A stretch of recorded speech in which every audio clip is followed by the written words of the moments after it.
5 cose che probabilmente stai sbagliando nel bucato. Per mantenere i tuoi capi neri il più a lungo possibile, fai questo.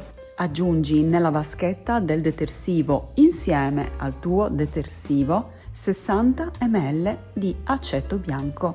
Oppure, un altro semplice ingrediente che sicuramente hai in cucina, sale. Mezza tazza di sale nel cestello insieme al tuo bucato. Lo spargi semplicemente sopra. E la temperatura è importantissima, sempre acqua fredda, sia per i neri che per i colorati. E infine, vietatissima l'asciugatrice. Stendi il tuo bucato nero su uno stendino. Io per tutti questi capi che non posso mettere in asciugatrice ho risolto semplicemente con questo gancio stendibiancheria bianco praticamente invisibile che occupa pochissimo spazio.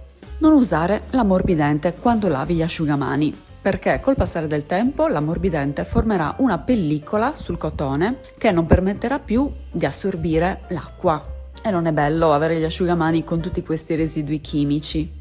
Lo stesso discorso vale per i fogli che si mettono nell'asciugatrice per profumare. Tra i capi che non bisognerebbe mai mettere in asciugatrice ci sono quelli che hanno degli elastici, perché il calore purtroppo distrugge le fibre elastiche.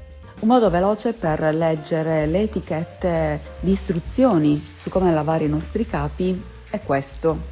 È una funzione dell'iPhone che non conoscevo, che ho scoperto proprio in questi giorni. Basta semplicemente fare una foto, dopodiché basta andare in galleria e premere sul simbolo della I sotto la foto e appariranno le istruzioni dei simboli di lavaggio.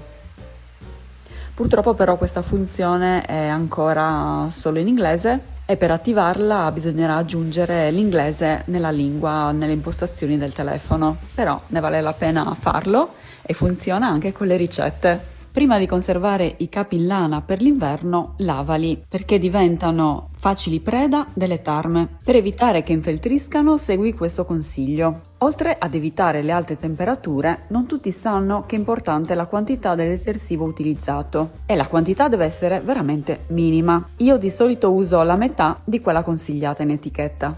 Spero che questi consigli di oggi ti siano piaciuti, anche se veloci. Noi ci vediamo al prossimo video, per adesso un abbraccio, ciao!